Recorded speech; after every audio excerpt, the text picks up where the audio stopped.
Russia cannot. रूस modern Ukraine से मिलती धमकियों को बर्दाश्त नहीं करेगा। Ukraine. We simply don't have any other choice. हमारे पास अपने लोगों की सुरक्षा के लिए सिर्फ एक ही रास्ता है। Available choice that we will use today.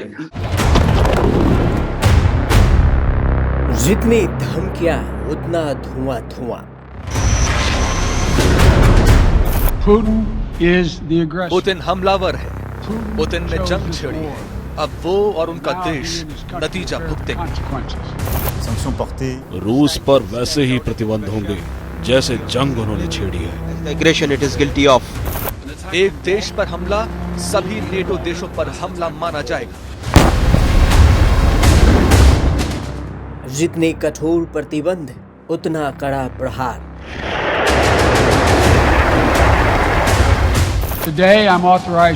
आज मैं रूस पर और नए प्रतिबंधों का ऐलान कर रहा हूं। ये रूस की अर्थव्यवस्था को फौरी तौर पर और लंबे समय में प्रभावित करेगी। हम रूस पर व्यापार और एक्सपोर्ट पर वैसे ही सैंक्शंस लगाएंगे जैसे अमेरिका लगा रहा है। The US are implementing. Now, a few very important words for those who may be tempted. बहुत जरूरी बात, ध्यान से सुन लें। जो भी देश हमारे मामले में दखलंदाजी करेंगे या रूस के लिए खतरा होंगे, उनको ऐसे नतीजे भुगतने होंगे जैसे पहले कभी नहीं हुआ होगा। It will lead you to such consequences that you've never faced before in your history. जिसे महाशक्तियां भी समझा नहीं पाई। We cannot allow अब रूस को यूरोपियन देशों को ब्लैकमेल नहीं करने by देंगे। Russia. We will take our responsibility. हम अपने यूरोपियन अलाइज की सुरक्षा की जिम्मेदारी लेंगे। European allies. शीत युद्ध के बाद से ऐसी स्थिति नहीं देखी गई है जिसकी चालों को दुनिया समझ नहीं पाई। दुनिया की सुरक्षा का ताना बाना कमजोर है, इसे बदलने की जरूरत है। महाशक्तियों ने चेतावनी दी, कूटनीतिक कार्रवाई की, दबाव बनाने के सारे फार्मूले आजमा लिए, लेकिन पुतिन ना जंग से रुके, जंग शुरू की तो पीछे नहीं हटे।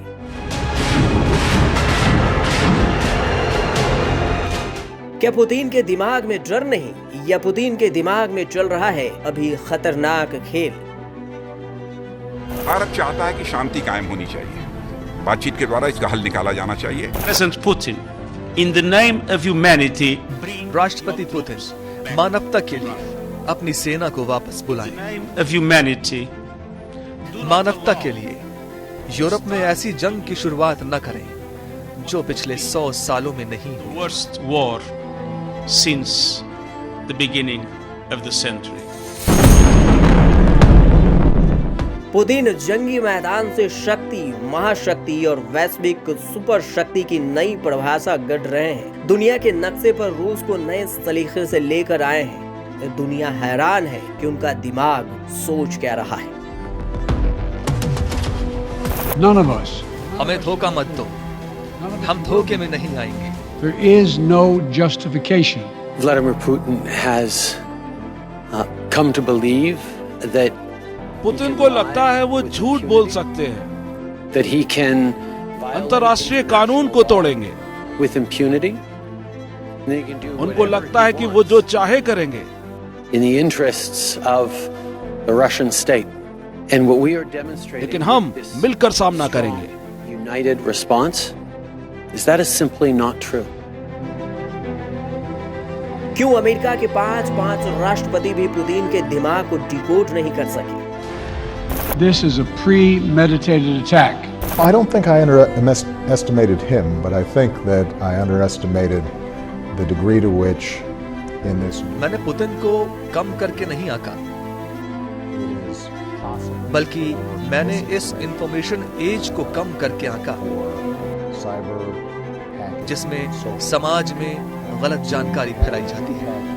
Our open societies, our open systems, to insinuate themselves into our democratic practices. क्यों दुनिया का कोई देश पुतिन की सोच को समझ नहीं सका? कोशिश उनकी ये है कि उनको जो उन्होंने प्रेसिडेंट पुतिन ने लेक्चर दिया, अपना बयान दिया 2-3 दिन पहले, कि वो नहीं स्वीकार करते 1991 में जब सोवियत यूनियन टूटा है और जो आज़ाद देश बने हैं कि उनकी कोई औकात है। तो एक तरह से वो इतिहास को वापस वहीं ले जाना चाहते हैं जहाँ 1991। क्यों दुनिया का कोई देश पुतिन की सोच को समझ नहीं सका?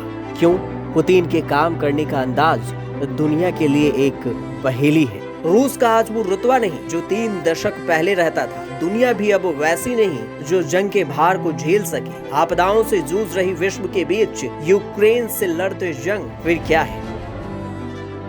पुतिन का फितूर, पुतिन का प्लान, या फिर पुतिन की कोई पुरानी नीति? 74% लोगों ने सोवियत यूनियन को बनाए रखने के लिए वोट किया था, लेकिन सब उसको भूल गए और सोवियत संघ टूट गया। हम आज पुतिन के समझ को दुनिया के प्रति डिकोड करने का प्रयास करेंगे। पुतिन के दिमाग को पढ़ेंगे, ये भी समझने की कोशिश करेंगे कि आखिर चाहते क्या है पुतिन।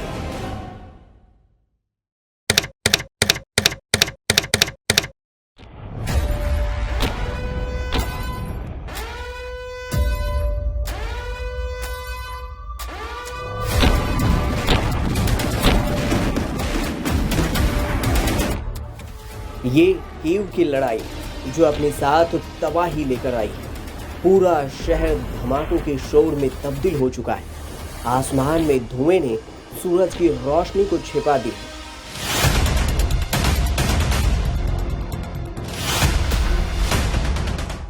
रूस और यूक्रेन की सेना के बीच संघर्ष जारी है, जो कीव छल्ली हो रहा है। क्या एयरपोर्ट, क्या इमारत, रिहायशी बिल्डिंग, सब देखते ही देखते खंडहर बन गया। दहशत का आलम देखिए, कैसे और कब घरों में बम आकर गिर जाए कुछ नहीं कहा जा सकता। हालांकि रूस लगातार कह रहा है कि वो रिहायशी इलाकों को निशाना नहीं बना रहा।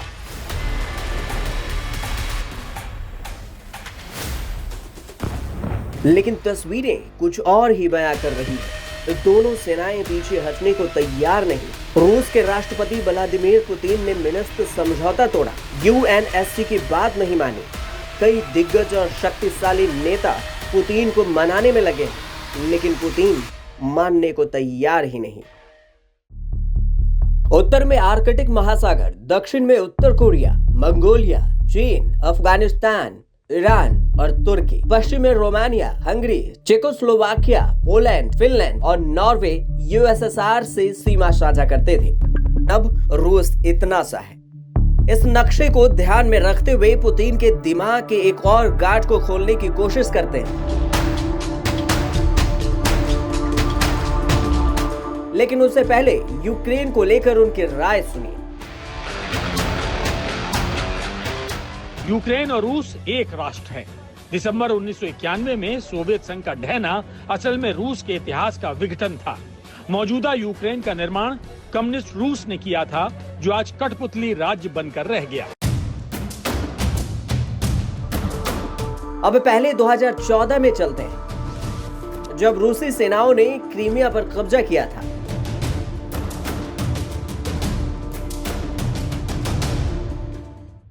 और उस समझौते की पुष्टि भी करते हैं जो क्रीमिया गणराज्य और सेवस्तोल शहर को रूसी संघ में शामिल करने पर हस्ताक्षर करने के लिए तैयार है। मुझे आपके समर्थन में कोई संदेह नहीं है। अब रूस का नक्शा दोबारा देखिए। जहां रूसी प्रभाव का विस्तार हुआ, 2 नए हिस्से जिन्हें रूस ने मान्यता दी। इसके अलावा बेलारूस के साथ रूस की शांति संधि रहती है, जबकि कभी सोवियत संघ से अलग हुए किर्गिस्तान, अजरबैजान, अर्मेनिया, जॉर्जिया जैसे देश रूस के प्रभाव में रहते ही हैं। यानी भले ही आधिकारिक तौर पर ना हो, लेकिन चर्चा इस बात की भी होती है कि पुतिन दोबारा अखंड रूस की प्लानिंग करते हैं। यूएसएसआर का जो 15 हिस्सों में जो बटा, वो इन ए वे सारे लोग ये कहते थे कि ये संगठित नहीं रह सकते।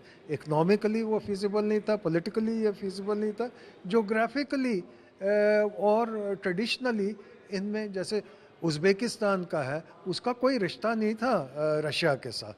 दोनों अलग अलग कल्चर के थे, दोनों अलग अलग रिलीजन के भी थे और दोनों अलग अलग डेवलपमेंट के थे। सो उनका वापस आना एक अननेचुरल हो जाएगा और मेरे को लगता है पुतिन भी नहीं चाहेगा कि सेंट्रल एशियन कंट्रीज पार्ट बने। पुतिन की पॉलिसी को थोड़ा और डिकोड करके समझते हैं तो ये समझना मुश्किल नहीं कि पुतिन के निशाने पर वो पड़ोसी देश अधिक आए जो यूरोपीय देशों के करीब आए। पोलैंड नाटो का सदस्य बन गया।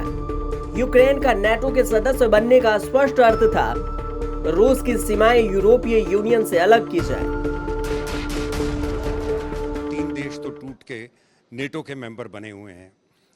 वार्सा पैक्ट आज वो वार्सा पैक्ट नहीं रहा, उसमें यूरोपियन यूनियन में चले गए हैं काफ़ी सारे देश, और वहाँ पे लोकतंत्र है, वहाँ पे उनकी इकोनॉमी बड़ी अच्छी चल रही है, तो वो छोड़ के कैसे वापस आएंगे।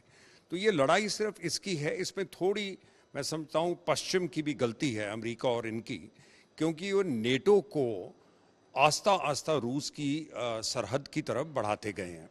तो काफ़ी टाइम का रूस ये कह रहा है कि देखिए ये बीच में एक बफर होना चाहिए, आप इसको इधर ले आएंगे तो मेरा जो जोन ऑफ इन्फ्लुएंस है, जिसको कहें कि जिस पे मेरा प्रभाव हो, वो तो आपने खत्म कर दिया।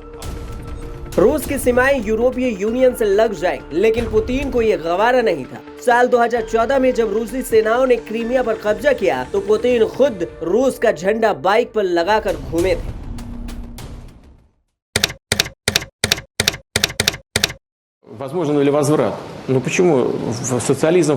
क्या हम वापस रूस को संगठित कर सकते हैं? समाजवाद को पूरी तरह वापस लाना मुश्किल है। देश अब बदल चुका है। ऐसा करने पर काफी अंदरूनी कलह होगी, लेकिन क्या हमें इसकी जरूरत है? ऐसे राजनीतिक दल जो समाजवादी विचारधारा के हों और देश चलाएं, इससे इनकार नहीं कर सकते। लेकिन क्या यह देश के लिए सही होगा? पता नहीं।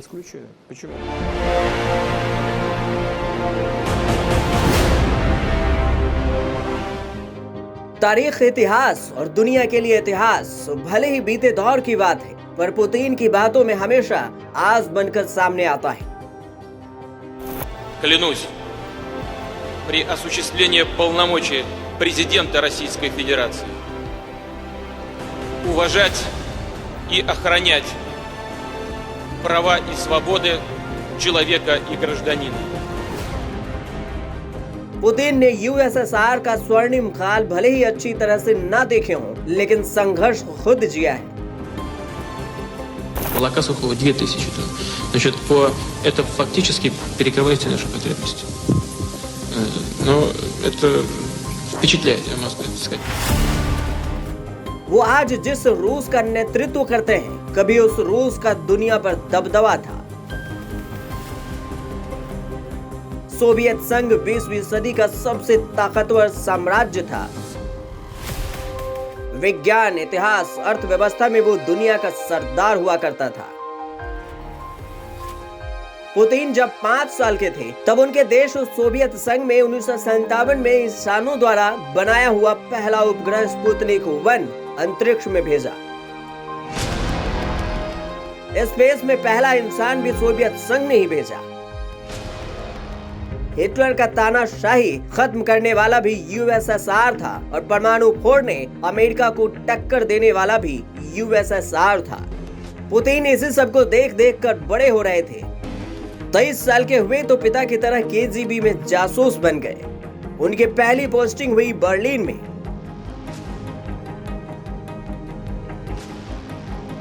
जर्मनी में पोस्टिंग के दौरान एक बार खुद को हिंसा से बचाने के लिए भीड़ के बीच खतरनाक हथियार होने का दावा किया। हिंसक भीड़ उनके एक बल्ब का हिस्सा बन गई और भाग गई। आज भी पुतिन जब दुनिया को चौंकाते हैं तो उनका ब्लफ वाला तमगा ही याद आता है। जो भी कुछ किया है उन्होंने बड़े धड़ाले से किया है 7 साल से। और अगर जब 2-2.5 महीने से फोर्सेस थी, नवंबर से कंसंट्रेट हो रही थी, ड्रिल्स कर रही थी, प्रैक्टिस कर रही थी, रिहर्सल्स कर रही थी, लॉजिस्टिक कर रहे थे, हॉस्पिटल सेटअप कर रहे थे, ब्लड कलेक्ट कर रहे थे, तो क्या कर रहे थे? ये तो दिख रहा था कि अगर यूक्रेन एकदम से नाटो को डिस्कार्ड नहीं करेगा, यूक्रेनियन गवर्नमेंट नहीं मूव करेगी, वो एक टाइम था। मैं समझता हूँ अगर यूक्रेनियन गवर्नमेंट पीसफुली इसको रिजॉल्व करती, डिप्लोमेसी दिखाती, रशिया के साथ रीअप्रोचमेंट दिखाती, मैं समझता हूँ 1-1.5 साल पहले अगर ये शुरू होती तो शायद ये दिन बच सकता था, वरना ये तो इनएविटेबल था, ये होना था। पुतिन एक नेशनलिस्ट, राष्ट्रवाद और वो रूस के खोए हुए रुतबे को वापस लाने के लिए काम करते हैं। यूक्रेन पर अटैक की कहानी के कई सिरे इस थ्योरी से ही जुड़ते हैं।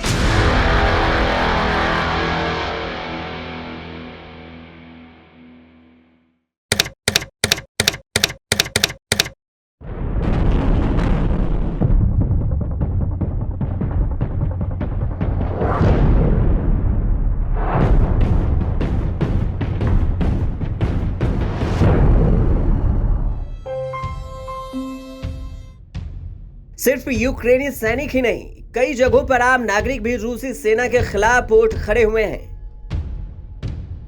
यहां तक कि युद्ध के बीच गिरजाघर भी लोगों के लिए शरणगाह बने हुए हैं, जहां लोग अपने परिवार की सुरक्षा के लिए रुके हुए हैं। ये तस्वीरें यूक्रेन पोलैंड बॉर्डर की है, जहां गाड़ियों की लंबी कतारें लगी हुई हैं। हर किसी की कोशिश है किसी तरह यूक्रेन के बॉर्डर को पार किया जाए और अपने परिवार की जान बचाई जाए। युद्ध के चलते खौफ का आलम ऐसा है कि कई लोग पैदल चलकर ही बॉर्डर तक पहुंच गए। कुछ ऐसा ही हाल यूक्रेन और रोमानिया बॉर्डर का दिखा, जहां के सैटेलाइट तस्वीरों में गाड़ियों की लंबी कतारें नजर आई। मगर सवाल ये कि छोटा सा यूक्रेन कैसे शक्तिशाली रूस को टक्कर दिया और ऐसे जाल में फंसा दिया कि पूरी दुनिया रूस की निंदा कर रहा है।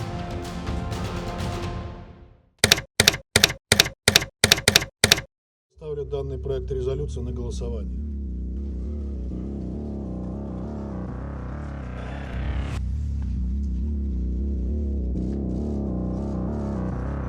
Результаты ये पुतिन की कूटनीति ही है जो यूक्रेन उनके शिकंजे में है और विश्व की महाशक्तियां लड़ाई के घेरे से बाहर खड़ी होकर ललकार रही है। लेकिन एक मोर्चा रूस के अंदर भी उनके खिलाफ है। लेकिन न पुतिन को भीतर का विरोध रोक पाया, न दुनिया के भीषण युद्ध का भय रोक पाया।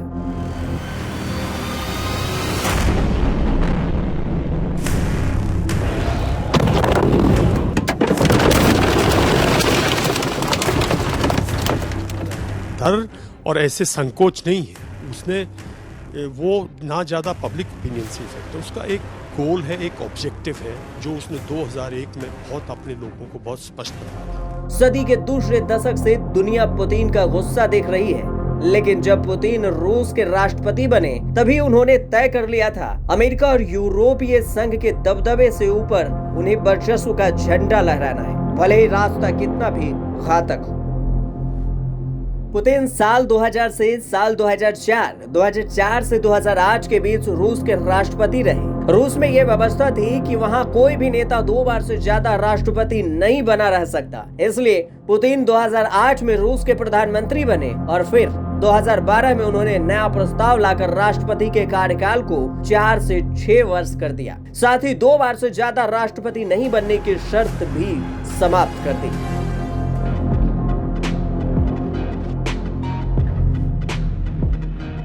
सोलह साल के जीबी से जुड़े रहे पुतिन ने दुनिया की नब्ज समझी, राजनीति में आए तो अपने अनुभव का इस्तेमाल किया। दुनिया का सैन्य वैज्ञानिक उनके दिमागी फितरत को डिकोड करे, उससे पहले नई चाल चलना पुतिन का सरल बन गया। चेकन्या विरोध और अलगाववाद की विरोध में रूस पहले से जल रहा था। पुतिन ने पहले कार्यकाल में मुस्लिम बहुल क्षेत्र चेकन्या में सेना भेजी। कोकेशन पहाड़ियां बारूद से थर्राती रही। चेकन्या की राजधानी जॉर्जिया रूस के कब्जे में आ गई और पुतिन ने घोषणा कर दी कि अब चेकन्या का शासन मॉस्को से चलेगा। ये पुतिन की पहली बड़ी कामयाबी थी। पुतिन का दूसरा कार्यकाल रहा 2004 से 2008 तक। ये वो दौर था जब आज की यूक्रेन की तरह ही जॉर्जिया भी नेटो संगठन में शामिल होने की तैयारी कर रहा था। पुतिन की जैसी जिद आज है, वही हट तब था। अपनी सीमाई क्षेत्र में अमेरिकी सैन्य संगठन को पुतिन ने तब भी बर्दाश्त नहीं किया, और आज यूक्रेन के साथ जो नीति पुतिन ने अपनाई वो तब जॉर्जिया के साथ भी ठीक ऐसा ही किया। 2008 में रूस ने जॉर्जिया में सैन्य ऑपरेशन शुरू किया। जॉर्जिया की अबखाजिया दक्षिण ओसेशिया को स्वतंत्र देश की मान्यता दी, जॉर्जिया के 3 टुकड़े कर दिए और अपने समर्थकों की सरकार बनवा ली। 2012 में जब तीसरी बार पुतिन ने सत्ता संभाली तो यूक्रेन के हिस्से क्रीमिया पर कब्जा किया। अमेरिकी और यूरोपीय देशों के प्रभाव में रहने वाली यूक्रेन पुतिन के आंख का किरकिरी बना रहा। रूस के बॉर्डर से सटा क्रीमिया सामरिक और रणनीतिक लिहाज से रूस के लिए महत्वपूर्ण है। बेलारूस में रूस समर्थित सरकार है और वो रूस के साथ खड़ा है। क्रीमिया ऐसा इलाका है जो यूरोप को अजोब सागर के तट से जोड़ता है, यानी यूरोपीय देशों के इस रास्ते को बंद करने की नीयत से रूस ने इसे कब्जे में ले लिया। साल 2014 से ही क्रीमिया पर ही उनका राज है। अब चौथे कार्यकाल में यूक्रेन पर रूस का बारूद बरस रहा है।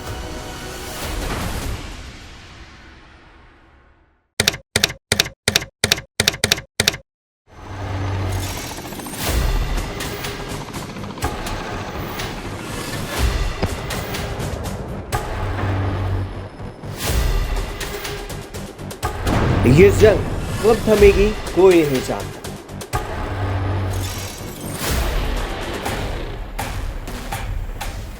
इन तस्वीरों को कौन मिटा पाएगा ये कोई नहीं जानता। हमने अपने साथी देशों के साथ मिलकर रूस की आधी से ज्यादा आयातों पर प्रतिबंध लगा दिया है। ये सेना की ताकत को कम करने के लिए काफी है। हम यूक्रेन को लगातार समर्थन देंगे। हम यूरोपीय देशों की संप्रभुता और सुरक्षा के लिए जिम्मेदार हैं। मैंने 27 यूरोपीय देशों के नेताओं से बात की कि क्या यूक्रेन नेटो में होगा। हर कोई डरा हुआ है और कोई जवाब नहीं दे रहा है।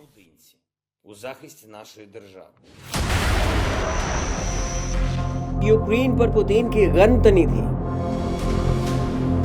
रूस और पश्चिमी देशों के बीच माइंड गेम चल रहा था। पुतिन के सामने जंग के भयंकर परिणाम भुगतने की धमकियां थी। धमकियां प्रतिबंधों में बदली, लेकिन क्या पुतिन बदले? जो सैंक्शन लगाई गई हैं रूस के ऊपर, उससे रूस अपनी फौजों को नहीं हटाएगा और वो अपना दबाव जो है वो यूक्रेन के ऊपर जारी रखेगा। यूक्रेन की जमीन पर उनके टैंक आज भी गरज रहे हैं। विमान यूक्रेन के आसमान में है।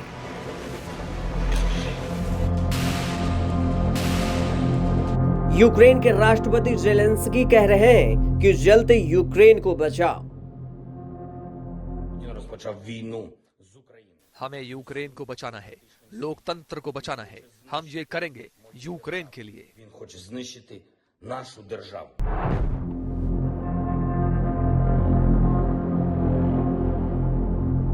I have no plans to talk with Putin.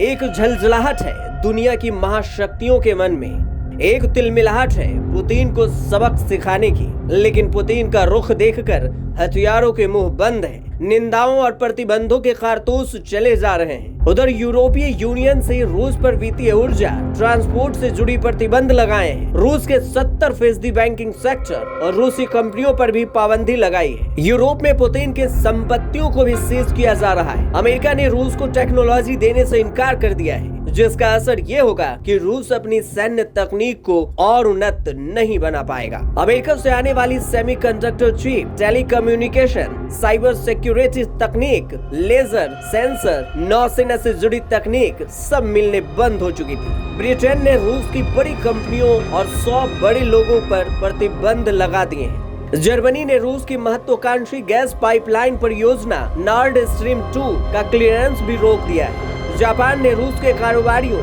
सांसदों की कंपनियों पर प्रतिबंध लगाए हैं। न्यूजीलैंड ने रूस के साथ होने वाला कारोबार कम कर दिया। ये प्रतिबंध रूस को तबाह करने वाला मंशा से लगाए गए।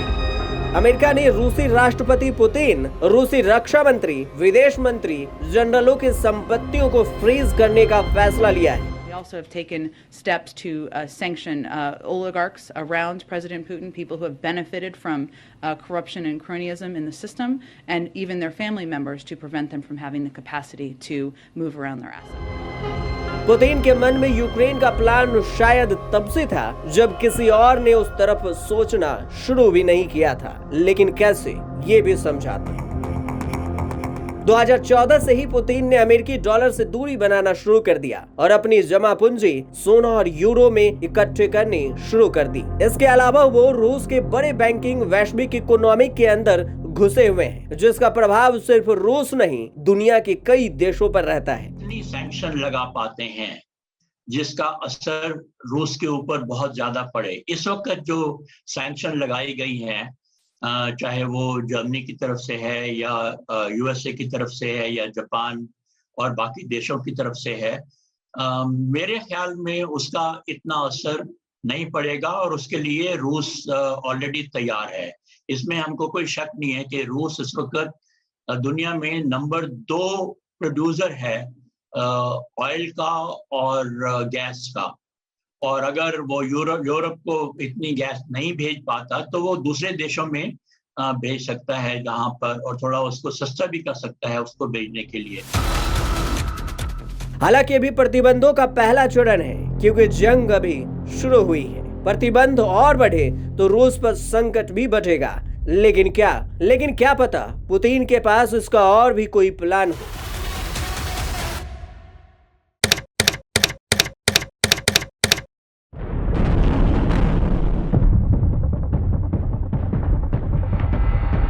रूसी सेनाओं की धमकियों से यूक्रेन की राजधानी कीव थर्रा रही है।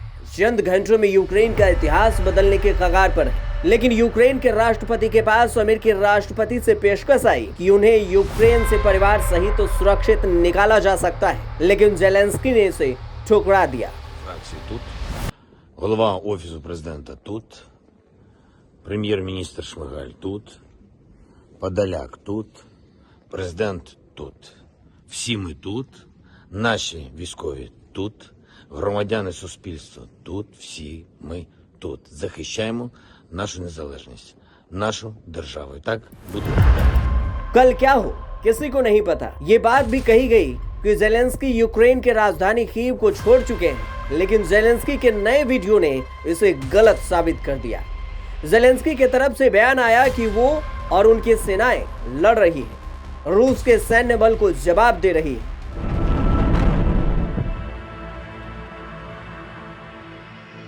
Всім доброго ранку, українці. Зараз в мережі дуже багато з'явилось фейкової інформації, що, немов я закликаю складати зброю нашу армію і йде евакуацію. Тому що наша зброя – це наша правда. Наша правда в тому, що це наша земля, наша країна, наші діти. І ми все це будемо захищати. पुतिन का प्लान जल्द से जल्द यूक्रेन मसले को निपटाना है, ताकि जल्द से जल्द वहां सत्ता पलट हो सके। लेकिन पहले कमजोर दिख रहे जेलेंस्की अब उस प्लान के बीच धीरे धीरे आ गए। Нацгвардійці, Нацпол, тероборона, прикордонники, спецслужбовці, громадяни. Тримайтеся, всіх переможемо. Слава Україні! Just do that so you can see the tank. What? And we know what the Ukrainians want. At the moment it's Russia that पश्चिमी देश यूक्रेन के हालत के जैसे पल पल की कमेंट्री कर रहे हैं। सेनाएं कीव में कहां तक घुस आई, यूक्रेन ने कैसे जवाब दिया, लेकिन पुतिन फिर से खामोश है। पर क्या वाकई या फिर पुतिन के दिमाग में नई चाल जन्म ले रही है? इस तस्वीर में जो शख्स दिखाई दे रहा है वो पुतिन के अगले प्लान का महत्वपूर्ण चेहरा हो सकता है। नाम है विक्टर मेदवेदेचुक। माना जा रहा है कि विक्टर पुतिन के खासम खास हैं और यूक्रेन को पूरी तरह कब्जे में लेने के बाद पुतिन वहां के कमान सौंप सकते हैं। इस तरह वो एक तीर से कई शिकार कर सकते हैं। कहा जा सकता है कि जंग के मैदान से अलग अभी पुतिन का खेल बाकी है।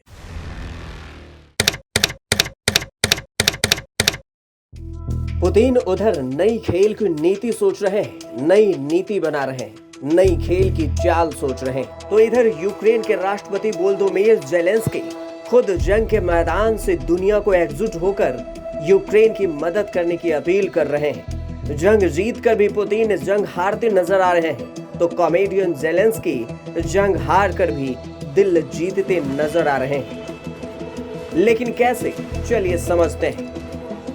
दुनिया भर के मीडिया ने इन तस्वीरों को देखा और सराहा। यूक्रेन के लोग अपनी धरती की रक्षा के लिए हथियार चलाने की ट्रेनिंग ले रहे हैं, लेकिन इन तस्वीरों में एक ऐसा निशान है, एक ऐसा चिन्ह है जो हिटलर की नाज़ी सेना फांसीवाद होलोकॉस्ट की याद दिलाता है।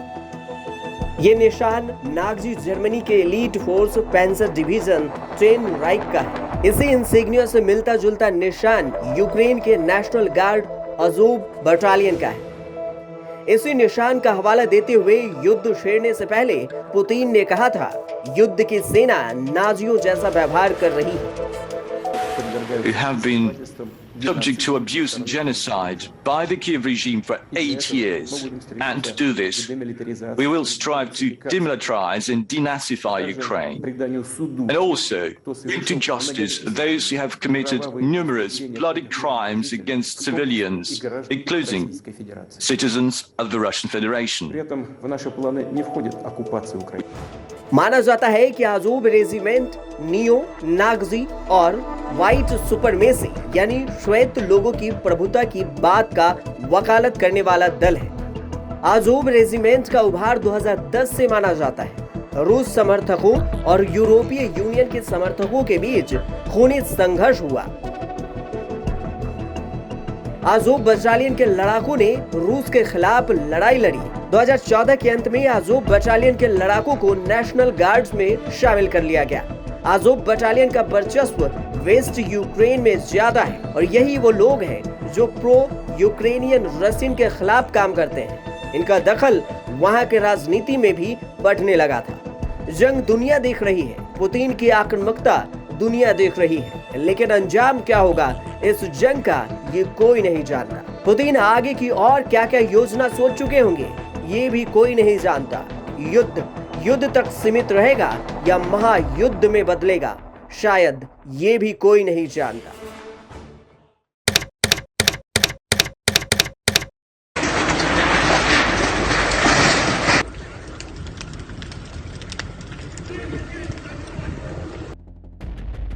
यूक्रेन भले ही रूस के हर हमले का सीधा जवाब नहीं दे पा रहा था, लेकिन राष्ट्रपति ज़ेलेंस्की खुद युद्ध के मैदान में उतरकर दुनिया के दलों में यूक्रेन का एक अलग इतिहास लिखते नजर आए।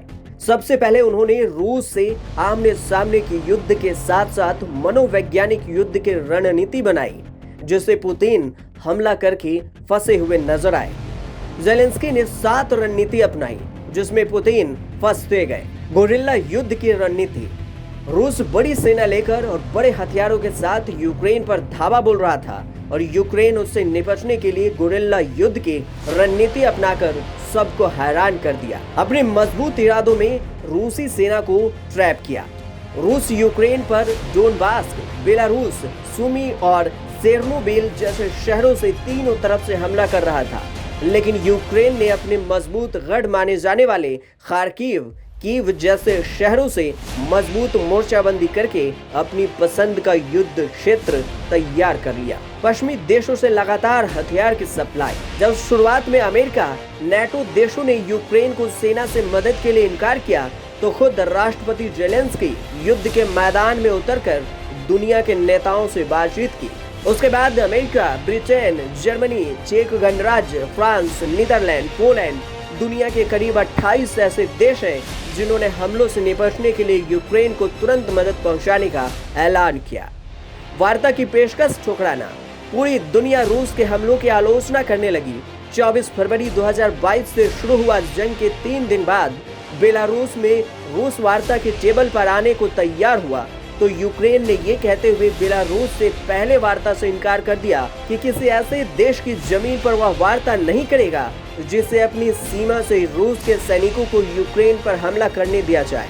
बेलारूस के गोलमेल में वार्ता का मंच तैयार हुआ, जिसे साफ यूक्रेन ने मना कर दिया। राष्ट्रपति जेलेंस्की का कीव छोड़कर जाने से इनकार करना, रूस से यूक्रेन जंग लड़ता रहा, दुनिया भर में सबसे ज्यादा चर्चा राष्ट्रपति जेलेंस्की की हुई। राष्ट्रपति वोलोदिमीर जेलेंस्की की सरकार को उखाड़ फेंकने के लिए रूस ने हमलों की शुरुआत की थी। चर्चा थी कि जेलेंस्की हमलों के बीच देश छोड़कर जल्द निकल सकते हैं। अमेरिका ने पोलैंड बॉर्डर पर 3 सैन्य विमान भी भेजे कि रूसी हमले के दौरान बचाने के लिए राष्ट्रपति जेलेंस्की को निकाल लाया जाए।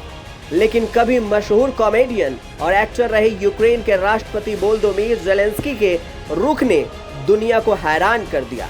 जेलेंस्की ने अमेरिकी विमानों को लौटाते हुए कहा, मैं युद्ध में उतरा हूं, मुझे राइड नहीं हथियार चाहिए ताकि मैं हमलावरों से अपने देश की रक्षा कर सकूं। साइबर युद्ध, रूस और यूक्रेन के बीच सैन्य लड़ाई के साथ साथ साइबर वार भी छिड़ी।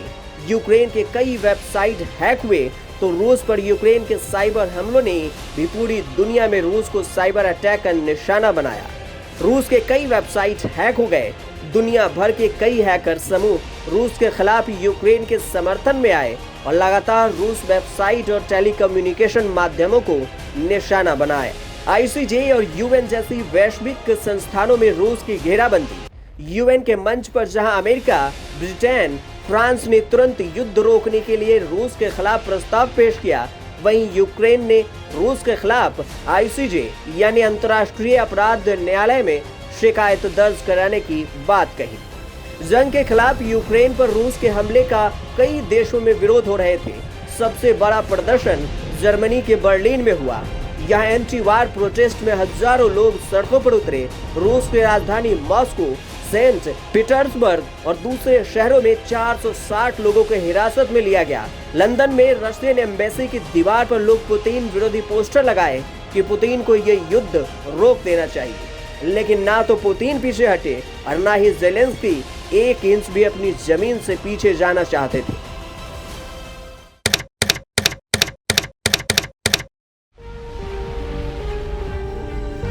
तो चलिए अब आते हैं उन आंकड़ों पर जो जाहिर करेंगे कि जंग में कौन कितने पानी में। रूस के पास 6257 परमाणु बम, 29 लाख सैनिक, 1511 लड़ाकू विमान, 12,240 टैंक, 544 हमलावर हेलीकॉप्टर। दूसरी तरफ यूक्रेन के पास कोई परमाणु बम नहीं, 11 लाख सैनिक, 98 लड़ाकू विमान, 2596 टैंक, 34 हमलावर हेलीकॉप्टर। रूस परमाणु संपन्न देश है और दुनिया के सबसे बड़े मिलिट्री पावर्स में गिना जाता है। रूस की एयरफोर्स दुनिया में दूसरे स्थान पर है, जबकि यूक्रेन की रैंकिंग 31वीं है।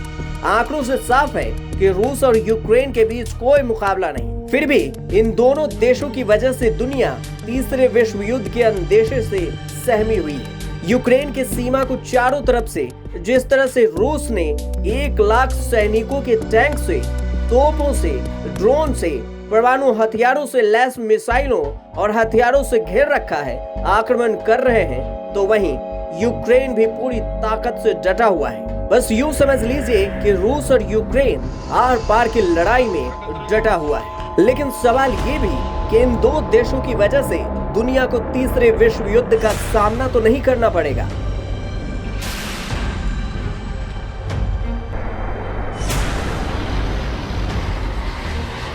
पूरी दुनिया जानती है कि आज की तारीख में रूस के पास जो हथियार हैं, वो युद्ध के मैदान में ऐसी तबाही ला सकते हैं जिसके जख्म भरने में यूक्रेन को वर्षों का समय लग जाएगा। तो रूस के वो कौन से शक्तिशाली हथियार हैं जो दुनिया के पास नहीं? यूक्रेन में तबाही मचाने वाले हथियारों की लिस्ट में पहला नाम है हाइपरसोनिक किंजल मिसाइल, जो 3 किलोमीटर प्रति सेकंड की रफ्तार से हमला कर सकती है, यानी पलक झपकते टारगेट खत्म।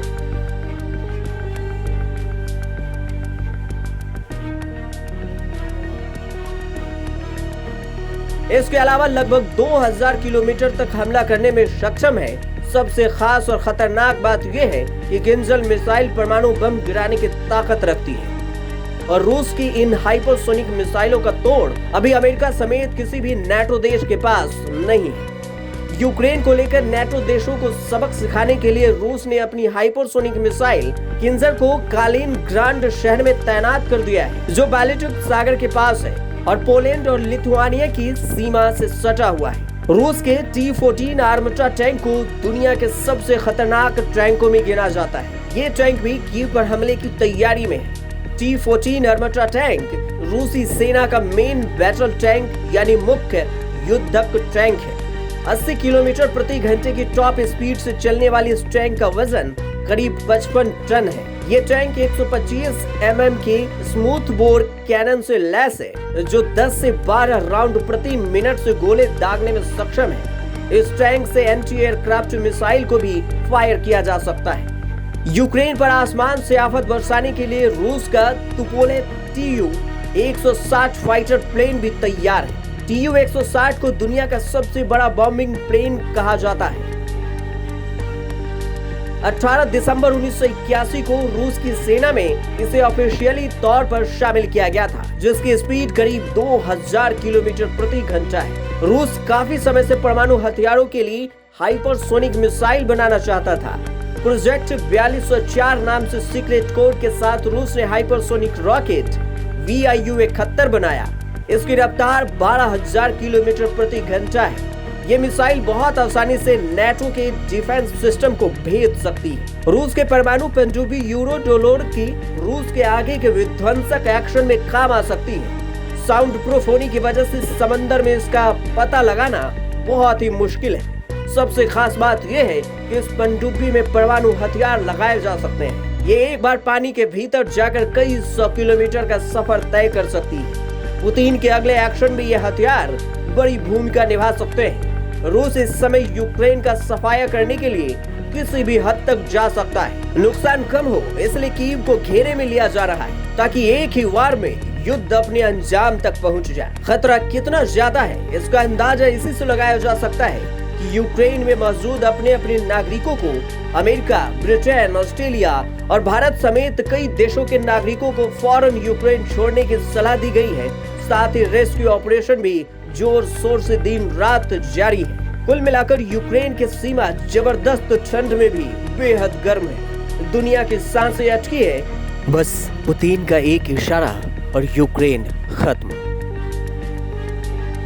दुनिया को विश्व युद्ध में धकेल सकता है पुतिन का एकमात्र इशारा, और ऐसा हुआ तो फिर आंच पहले यूरोप तक और उसके बाद पूरी दुनिया तक पहुंच जाएगी।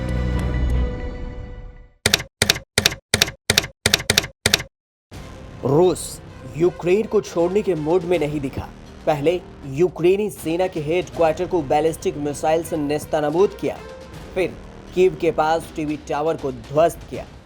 अमेरिका बार बार कहता और अंदेशा जताता रहा कि रूस परमाणु हमले की तैयारी कर रहा है, लेकिन ऐसे खबरें आई कि बेलारूस के सीमा पर परमाणु बम तैयार रखा गया। पुतिन ने ऐसा ऐलान किया। नेटो ने पुतिन के ऐलान पर कड़ा विरोध जताया। नेटो ने कहा पुतिन का परमाणु बलों को अलर्ट करना बेहद खतरनाक साबित हो सकता है। नेटो और यूरोपीय यूनियन के अध्यक्ष बोले परमाणु बमों से रूस धमका रहा। पुतिन के दिए एक इंटरव्यू में करीब 40 शब्दों की वजह से यूनाइटेड नेशन में आपातकाल मीटिंग बुलानी पड़ी। रक्षा विशेषज्ञों के मुताबिक पुतिन के 40 शब्दों को डिकोड करने में लगे हैं। 40 शब्दों में ऐसी बातें कही गई जिसकी आशंका हुई कि पुतिन परमाणु बम से हमले की तैयारी में। पुतिन ने 40 शब्दों में कहा, नाटो देशों के टॉप अफसर हमारे देश के खिलाफ आक्रामक बयानबाजी कर रहे हैं। ऐसी सूरत में मुझे रक्षा मंत्री और चीफ ऑफ जनरल स्टाफ को न्यूक्लियर डेटरेंट फोर्स को हाई कमांड अलर्ट पर रखने का ऑर्डर देना पड़ा है। पुतिन ने इशारों में नेटो से जुड़े मुल्कों को खुल्लम खुल्ला धमकी दे दी। धमकी का मजमूम यही है कि यूक्रेन के समर्थन में नेटो सेना जंग के मैदान में उतारी तो अंजाम सिर्फ और सिर्फ परमाणु युद्ध है। यानी रूस एटमी युद्ध के लिए पूरी तैयारी में है। इधर पुतिन का ऑर्डर आया और उधर परमाणु बम से हमला हो जाएगा। कई दशकों के बाद ऐसा हुआ है जब किसी ग्लोबल लीडर की तरफ से परमाणु युद्ध की धमकी दी गई। उधर यूक्रेन थर्राती रही, दुनिया अमेरिका की ओर देखता रहा। यूरोपीय यूनियन ने दुनिया के तमाम देशों के साथ बैठक पर बैठक करते रहे। रूस से दुनिया के तमाम देशों के दिल में डर था कि आगे क्या होगा। सब अमेरिका की ओर देख रहा था। दूसरी तरफ यूक्रेन के राष्ट्रपति वोलोदिमीर ज़ेलेंस्की अपने फौलादी इरादों से लाल सेना को ललकारते रहे। ज़ेलेंस्की ने यूरोपीय यूनियन की संसद में भावुक होकर भाषण दिया। इस दौरान यूक्रेन को हर हाल में बचाने का उनका जुनून देखकर दुनिया हैरान रह गई। मेरे देश में जो हो रहा है वो थोपी गई एक त्रासदी है। हमें कोई भी तोड़ नहीं सकता क्योंकि हम यूक्रेनियन हैं। आज यूरोपीय यूनियन को साबित करना होगा कि वो सच के साथ हैं, वो हमारे साथ हैं। पुतिन युद्ध के अपराधी हैं। ज़ेलेंस्की के भावुक अपील के बाद यूक्रेन की यूरोपीय यूनियन में एंट्री पर औपचारिक मुहर भी लग गई। युद्ध के 6 दिन बाद फिल्मी हीरो की तरह अमेरिका के राष्ट्रपति जो बाइडेन ने भारतीय समय अनुसार करीब सुबह के 8 बजे स्टेट ऑफ यूनियन एड्रेस में ऐलान किया और यूक्रेन को भरोसा दिलाया कि वह उसकी रक्षा के लिए आ रहा है। State of the union address में जो बाइडेन का पहला भाषण रहा और बाइडेन के संबोधन के वक्त यहां यूक्रेनी राजदूत भी मौजूद थे। स्टेट ऑफ यूनियन से यहां मतलब अमेरिकी संसद है, जिसमें राष्ट्रपति यूएस कांग्रेस को संबोधित करते हैं। बाइडेन ने ऐलान किया और कहा, 6 days ago, Russia's Vladimir Putin sought to shake the very foundations of the free world, thinking he could make it bend to his menacing ways. But he badly miscalculated. He thought he could roll into Ukraine and the world would roll over. Instead, he met with a wall of strength he never anticipated or imagined. He met the Ukrainian people.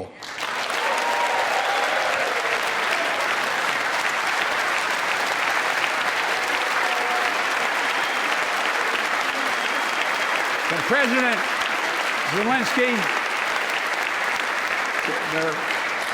to every Ukrainian, their fearlessness, their courage, their determination literally inspires the world. Groups of citizens blocking tanks with their bodies, everyone from students to retirees to teachers, turned soldiers defending their homeland. And in this struggle, President Zelensky said in his speech to the European Parliament, "Light will win over darkness." The Ukrainian ambassador to the United States is here tonight, sitting with the First Lady. Let each of us, if you're able to stand and send an unmistakable signal to the world of Ukraine. Thank you. Thank you, thank you, thank you.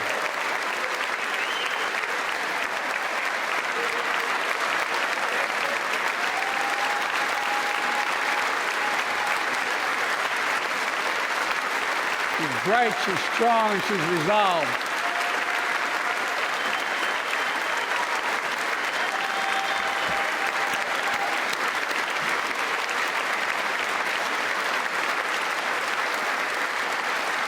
Yes, we, the United States of America, stand with the...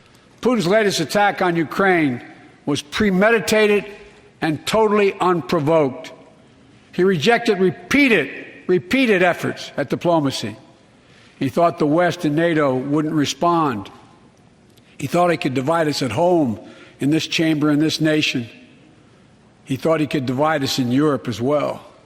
But Putin was wrong. We are ready. We are united, and that's what we did. We stayed united. Biden ने Ukraine को साथ देने का वादा किया, साथ ही साथ ये भी वादा किया कि वो अपनी सेना को यूक्रेन नहीं भेजेगा। लेकिन क्या बिना सेना भेजे हुए यूक्रेन को अमेरिका मदद कर सकता था? ऐसा नहीं था कि खेल अभी खत्म हो चुका था। असली शुरुआत तो अब होने वाली थी।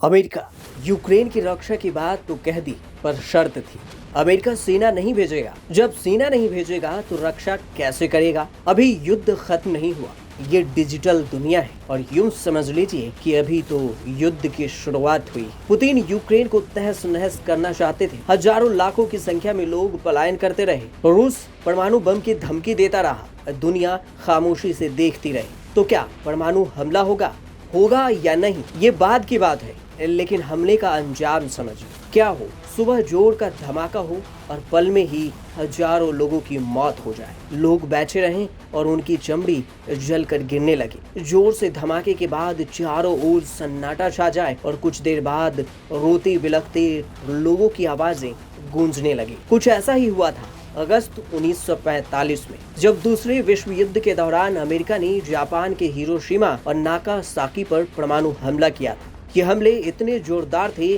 कि हजारों लाखों लोगों की मौत चंद मिनटों में हो गई थी। उसके बाद भी सालों तक लोग मरते रहे। रूस और यूक्रेन के बीच जारी जंग में अब फिर से परमाणु युद्ध का खतरा बढ़ गया है। अमेरिका समेत पश्चिमी देश यूक्रेन की मदद कर रहे हैं और रूस के राष्ट्रपति व्लादिमीर पुतिन पहले ही चिता चुके हैं कि अगर कोई भी बाहरी बीच में आया तो अंजाम जो होगा वो पहले कभी नहीं देखा होगा। दूसरे विश्व युद्ध के दौरान जापान घुटने टेकने को तैयार नहीं था। तब जाकर अमेरिका ने उसके 2 शहरों हिरोशिमा और नागासाकी पर परमाणु बम गिरा दिया था। 6 अगस्त 1945 को हिरोशिमा और 9 अगस्त 1945 को नागासाकी पर बम गिराया था। हिरोशिमा पर गिरे बम से 1945 के आखिर तक 1,40,000 लोगों की मौत हो गई थी। नागासाकी पर जो बम गिरा था उसकी रेडिएशन पहाड़ों की वजह से 6.7 किलोमीटर तक फैली थी। इससे भी 1945 के आखिर तक 74,000 लोग मारे गए थे। हमले के बाद जमीन की सतह पर तापमान 4000 डिग्री सेल्सियस पहुंच गया था। परमाणु बम जब गिरता है तो उसे तबाही मचाने में महज 10 सेकंड लगता है, लेकिन उसका असर दशकों तक रहता है। बम गिरने के सालों बाद भी लोगों को ल्यूकेमिया, कैंसर और फेफड़ों से जुड़ी खतरनाक बीमारियों से जूझना पड़ता है। इतना ही नहीं, सैकड़ों हजारों की आंखों की रोशनी भी चली जाती है। किस देश के पास कितना परमाणु बम है, अब उस पर नजर डालिए। नॉर्थ कोरिया के पास 20, इजराइल के पास 90, भारत के पास 160, पाकिस्तान के पास 165, ब्रिटेन के पास 225, फ्रांस के पास 290, चीन के पास 350, अमेरिका के पास 5428 और सबसे ज्यादा रूस के पास 5977 परमाणु बम है। शायद यही वजह है कि रूस बार बार दुनिया को परमाणु बम से उड़ाने की धमकी देता है। आखिर इसका अंजाम क्या होगा, ये भी जानना बेहद जरूरी है।